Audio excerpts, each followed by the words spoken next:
కాంగ్రెస్ వచ్చినాక ఎట్లున్నది? ఎవరు వచ్చినా మాకు పెడతోళ్ళు ఎవరు లేరు బువ్వ. అంతేనా? రేవంత్ రెడ్డి తెలుసా?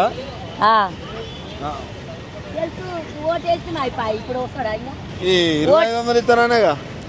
ఎక్కడ 2500? చెప్పులు ఆయన చెప్పులు ఇస్తాడు మాకు. ఎందుకు? ఇంకేముంది, 2500 ప్రతి మహిళకి ఇస్తా అన్నాడు. ఏదయ్యా ఫ్రీ బస్ ఎట్లుంది? ఫ్రీ బస్ నేను ఎప్పుడు ఎక్క ఆటో వాళ్ళనే వస్తా. చేతగందాన్ని ఆటో వాళ్ళనే వస్తా. నేను ఆటో వాళ్ళనే వస్తా, ఆటో వాళ్ళనే పోతా. అంతే. నాకు ఇందిరా మిల్లు ఇస్తారా? ఏం పాడో ఎవరికి ఇస్తారు? ఇస్తా అని ఇయ్యనేలే. అంతేనా? మరి ఆయన ఇందిరా మిల్లు ఇస్తాను అంటాడు. ఏమి ఇయ్యడయ్యా, నన్ను దండగా ఇప్పుడు ఇచ్చిండట.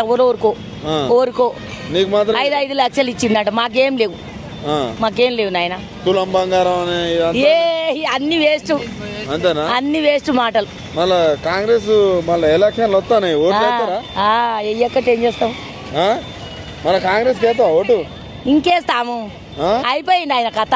ఎందుకు? ఆయన కథ అయిపోయింది. మళ్ళీ ఇప్పుడు సర్పంచ్ ఎలక్షన్లు వస్తాయి, ఎంపీటీసీ ఎలక్షన్లు వస్తాయి. కానీ ఎవ్వరు వచ్చినా కేసీఆర్ కేస్తా. ఎందుకు అట్లా? అట్లనే. ఎందుకు? కేసీఆర్ కేస్తా. కేసీఆర్ కేతా, ఆయనకే వేస్తా. మొన్న ఎందుకు వేయలే? మరి మొన్న వేసినాం మేము. ఇప్పుడే రేవంత్ రెడ్డి వేస్తే ఏం లాభం ఆయనకు? వేస్ట్ నాయన, వేస్ట్. ఆయన అంటేనే కోపం వస్తుంది నీకు. ఎందుకయ్యా బస్సు టికెట్ ఎందుకు పెట్టిండు? బస్సు ఫీరి ఎందుకు పెట్టిండు? కాకపోతే ఆ కోపం బియ్యం ఇంకా 4 కిలోలు ఎక్కువైండు. ఎందుకు ఇచ్చిండు? బస్సు ఫీరి పెట్టి కోటీశ్వరాలు చేస్తాను కదా. ఎక్కడి కోటీశ్వరు పాడవాడా? ఎక్కడ లేదు. ఆ పని లేనియే తిరుగుతున్నాయి బస్సులా. ఏం కష్టం లేని, ఏం పని లేనియే తిరుగుతున్నాయి.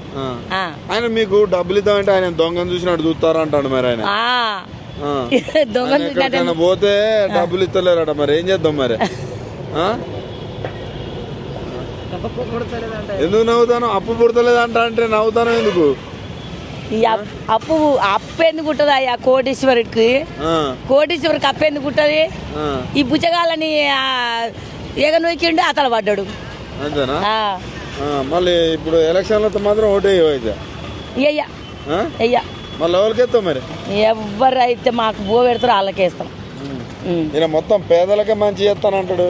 ఏం చేస్తుండు? బస్సు టికెట్ తప్పించి ఏం లేదు. అంతేనా? బస్సు పిరిలా అది దొమ్మరి ఇండ్ల కాడు ఉండి ఊగే బస్సులలో తిరుగుతున్నాయి అంతే.